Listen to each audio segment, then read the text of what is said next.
Lulutuin natin ngayon, sapsap labanos sabaw. Maganda sa atay at diabetes ang lulutuin natin ngayon. So, umpisahan na natin ang pagluluto.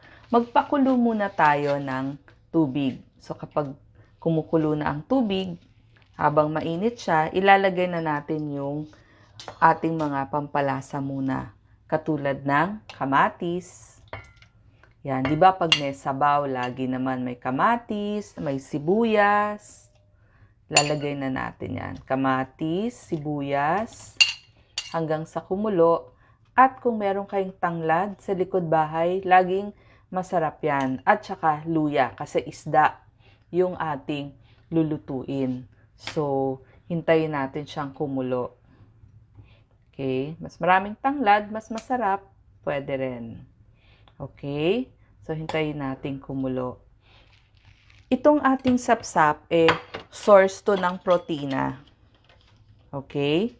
So, source to ng protina para sa ating muscle. Tapos, maganda din to sa ating buto. Kasi may calcium at saka may phosphorus. May iron din siya. So, kung anemic kayo, makakatulong.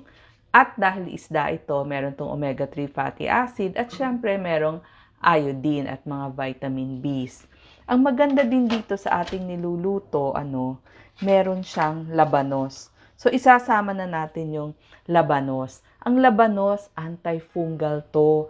Tsaka nakita nila, maganda sa diabetic, tsaka maganda sa atay ng tao. Meron kasi siya mga antioxidants, catechins, pyrogalor, tsaka vanillic acid. Tsaka sa diabetes, kasi meron siyang glucosinolates, isothiocyanates, tsaka may CoQ10 siya, antioxidant yun. Maganda din siya sa atay kasi ang labanos ay merong indole 3-carbinol. Tsaka may 4-methyl thio-3-butanil. At maganda dito sa inyong puso kasi may vitamin C, may potassium, may nitrates, nagpapabuka ng ugat. At may folate manganese. So, isama na natin yung ating labanos. Okay? Ang isa pa nating isasahog yung talbos ng kamote. So, mamaya ko na muna sabihin ng benepisyo ng talbos ng kamote. Okay? So, ilagay na rin natin yung ating isda. So, pag kumulo na yan, pwede nyo nang ilagay yung inyong sapsap. Alam nyo, ito may, di ba pag sinabing sapsap, talaga naman sa Pilipinas, favorite natin to.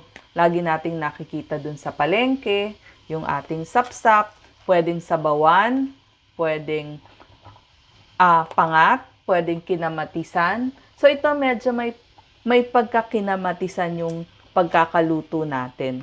So, pony fish ang tawag nito sa Ingles. So, maraming luto. Actually, pag ginawa nyo tong daing, pwede siyang iprito. Yan. So, napakaraming luto. Pwedeng tinola. At para masarap yung inyong sabaw, kung meron kayong kamyas, bukod dun sa kamatis, pwede nyo ring ilagay. Pero ang ilalagay natin ngayon, ilang piraso ng kalamansi. Yan yung magiging mga pangpalasa natin dito sa ating sapsap. Okay? Depende yung dami ng tubig na gusto nyong ilagay at ilagay natin yung ating mga pangpalasa. Pwedeng pamintang durog o kaya naman pamintang buo. Pag may sabaw, parang mas gusto ko yung pamintang buo. Yan. Tapos, lagyan natin ng konting pangpaalat. Ito nga yung ating patis. Pwedeng patis, pwedeng bagoong, or pwedeng asin. Kung ano yung meron nyo dyan sa bahay. Yan. Medyo marami-rami na yung sodium. So, yung sakto lang sa panlasa ninyo. At syempre, yung magpapasarap ng inyong sabaw, pigaan nyo ng kalamansi. Yan. So, masarap ito. Tsaka ang maganda dito sa ating sapsap, laging meron dun sa palengke. So, kung sariwang-sariwa ito, napakasarap nito.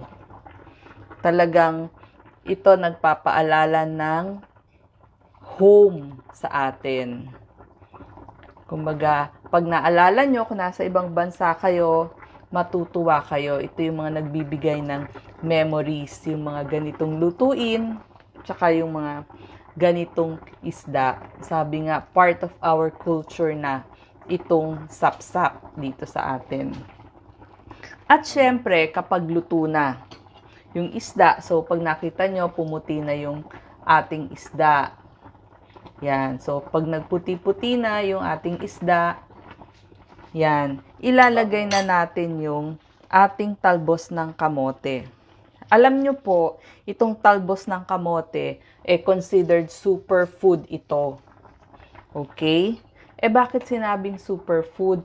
Kasi lahat ng bitamina at mineral na maiisip ninyo, nandito sa ating talbos ng kamote. Maganda sa blood pressure, sa puso, sabi ko nga sa diabetes, anti-cancer pa ito. So, lahat ng vitamin A, C, and E, lahat ng Bs, manganese, iron, phosphorus, at saka laban pa to sa bacteria. Sabi ko nga, kung ito, ating labanos ay antifungal, ito namang ating talbos ng kamote, antibacterial naman.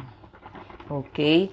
At pagluto na yung ating isda, sa bandang huli, itong berdeng siling pangsigang. So, pwedeng meron, pwedeng wala. Bahala na po kayo kung ilan ang gusto nyong ilagay. So, kung hindi naman masyadong maanghang gusto nyo, isa, dalawa, pwede na.